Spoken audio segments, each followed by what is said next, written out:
pahami terlebih dahulu untuk gambar yang diberikan.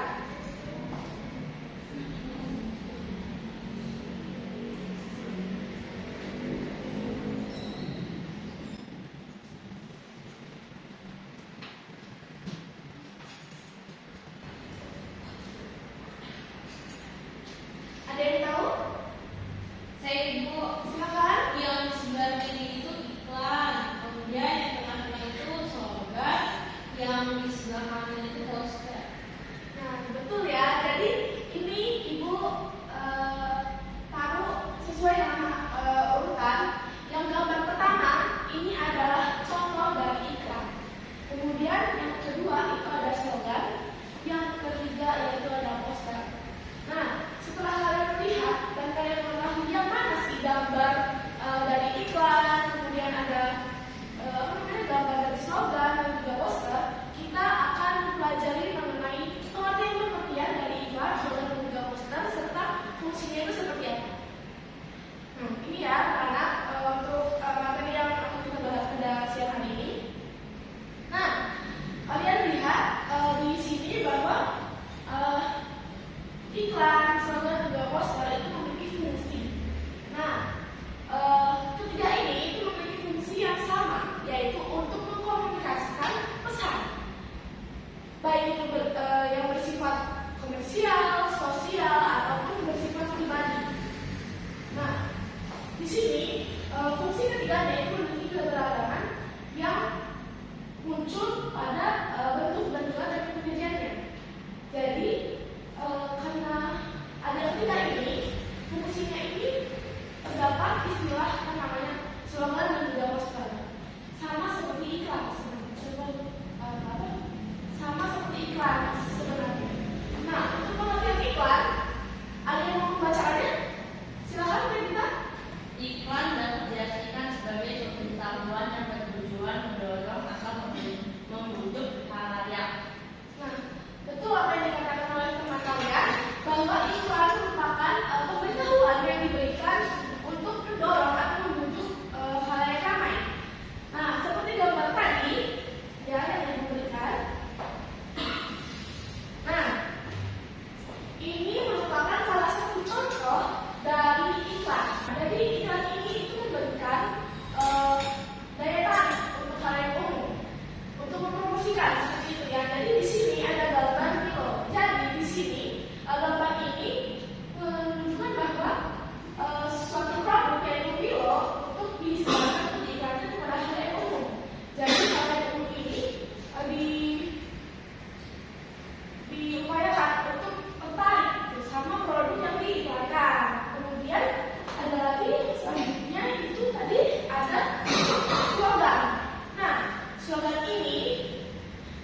dia secara ini ya eksplisit ya. Nah, sedangkan poster ini kata-katanya singkat, jelas dan juga menarik, gitu. Lebih menarik dan lebih lengkap dari iklan. Nah, itu tadi ya mengenai pengertian dan juga fungsi iklan, slogan dan juga poster. Untuk materi yang selanjutnya, sebelum masuk ke materi yang selanjutnya nih, kalian udah pada paham belum mengenai pengertian dan juga fungsi iklan, slogan dan juga poster? Tidak ada yang ditanyakan ya? Tidak ya. Baik. Yang kedua yaitu materi unsur-unsur iklan, slogan dan juga poster. Nah, sebelumnya unsur-unsur dari iklan, slogan dan juga poster memiliki perbedaan antara ketiganya. Yang pertama, iklan ini merupakan teks yang persuasif yang memadukan antara gambar dengan kata-kata ataupun unsur gerak dan suara. Seperti halnya iklan yang kalian lihat di televisi, lihat di pinggir jalan, itu pastinya ada yang menggunakan video. Kemudian ada yang menggunakan gambar. Nah, kalau misalkan iklan ini menggunakan video, itu pasti akan memberikan efek suara, kemudian gerak-gerakan yang bisa menarik perhatian hal yang umum seperti itu. Kemudian untuk slogan ini sudah dijelaskan yaitu semboyan dari sebuah toko ataupun sebuah ciri khas ya, yang menandakan bahwa slogan ini teks yang persuasif juga, yang bersifat mengajak, terutama melalui unsur kata-kata, tidak menggunakan gambar ataupun suara seperti itu. Nah, untuk yang terakhir itu ada poster. Poster ini teks yang bersifat persuasif juga, tapi mengutamakan gambar-gambar, kemudian kata-kata. Nah, biasanya poster ini dipajang di tempat-tempat umum, sama aja kayak iklan. Seperti yang kalian ketahui bahwa poster-poster itu juga termasuk salah satu iklan ataupun ya tadi memberikan informasi dari penjualan barang ataupun informasi-informasi penting yang lain. Seperti halnya poster salon WC, itu kan pasti kalian banyak ya di tempat umum. Kemudian poster tempat les, nah itu kan pasti memberikan informasi bahwa ada sebuah tempat les yang memang bagus gitu untuk mendapatkan juara umum atau seperti itu ya. Nah, untuk yang selanjutnya nih mengenai unsur-unsurnya. Nah, sebelumnya tadi kan sudah dijelaskan ya bahwa iklan, slogan dan poster ini fungsinya hampir sama, yaitu memberikan informasi. Nah, dari unsur-unsur ini itu ada 4 ya, ada gambar, kata-kata, gerak dan juga suara. Nah, untuk iklannya tadi, iklan itu berisikan apa? Gambar. Kemudian ada kata-katanya. Kemudian bisa berupa gerak ataupun juga suara. Jadi untuk unsur-unsur iklan pada gambar, kata-kata, gerak dan juga suara itu semuanya ada. Jadi iklan bisa berupa gambar saja, bisa berupa kata-kata saja, bisa berupa gerak ataupun suara. Sedangkan untuk slogan itu tidak memiliki gambar, hanya menggunakan kata-kata dan juga suara.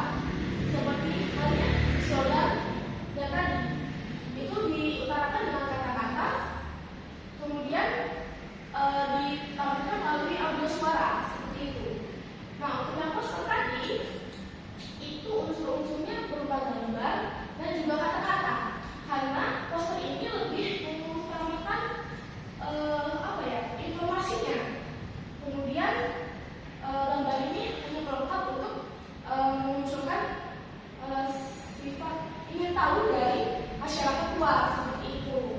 Nah, teman-teman, ada yang ingin ditanyakan nggak mengenai unsur-unsur? Tidak itu.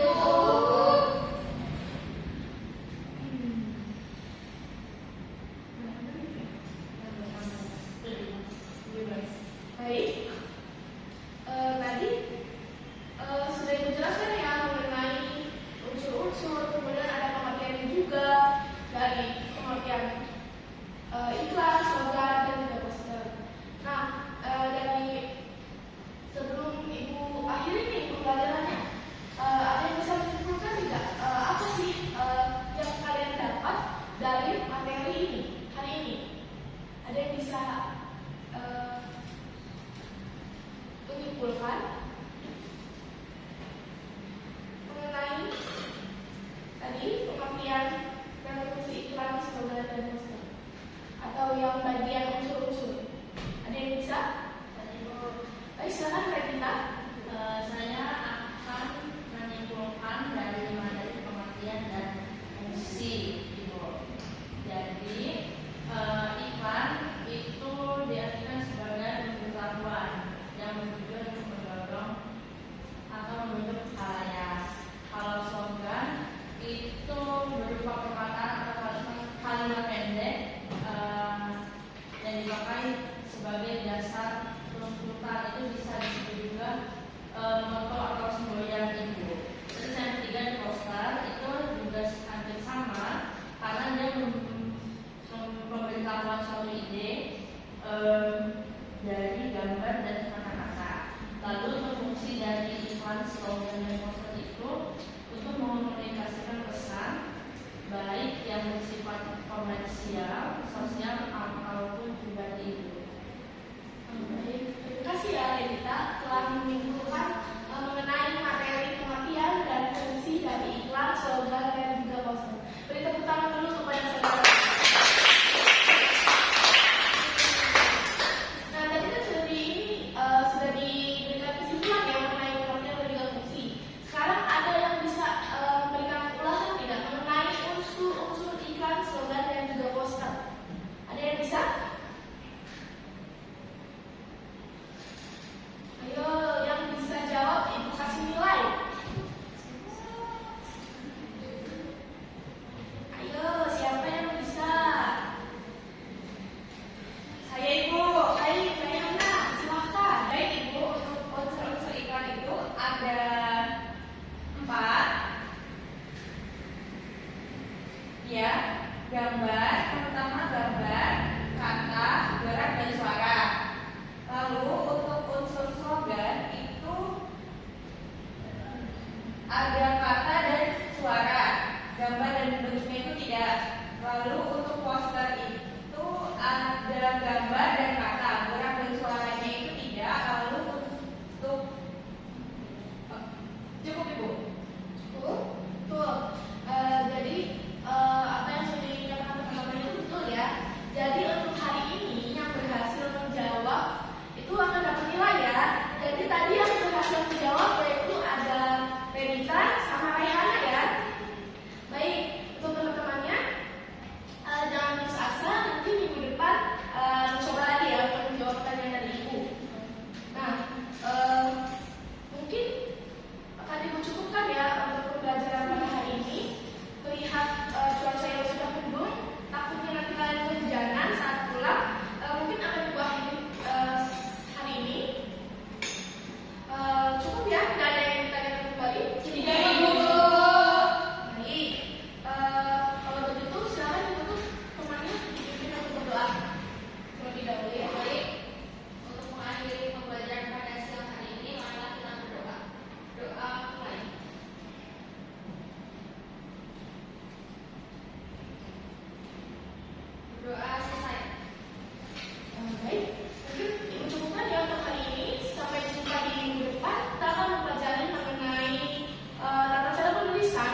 Assalamualaikum warahmatullahi wabarakatuh. Saya Salsabila Ginanja, observasi lisan Samela Nurrahma. Samela menyadari adanya keterbatasan perbendaharaan kata dengan ungkapan yang dimiliki siswa. Samela tidak menggunakan kalimat yang berbelit-belit. Samela menghindari penggunaan kata-kata yang meragukan dan berlebihan. Samela memberikan contoh yang cukup untuk menambahkan pengertian dalam penjelasannya. Samela menggunakan contoh yang relevan dengan sifat dari penjelasan itu. Contoh yang digunakan Samela sesuai dengan usianya, pengetahuan, dan latar belakang siswa. Samela menunjukkan dengan jelas pola atau struktur sajian, khususnya hubungan antara contoh-contoh dan generalisasi. Samela memberikan ikhtisar butir-butir yang penting, baik selama pelajaran maupun pada akhir pelajaran, dan bila perlu memberikan penjabaran tambahan. Samela mengadakan varian suara dalam memberikan penekanan pada hal-hal penting dalam penjelasan. Butir-butir penting dalam penjelasan diberikan tekanan dengan cara mengulang-ulangnya, mengatakan dalam kalimat lain, atau menyebutkan satu demi satu. Penekanan yang berbeda diberikan pula dengan mimik, isyarat, ataupun dengan tekanan selama penjelasan berlangsung. Pemberian tekanan juga diberikan dengan menggunakan gambaran-gambaran, demonstrasi, atau benda sebenarnya. Samela mengajukan pertanyaan untuk mengetahui pemahaman, minat, atau sikap siswa tentang relevansi penjelasan tersebut. Sekian dari saya. Wassalamualaikum warahmatullahi wabarakatuh.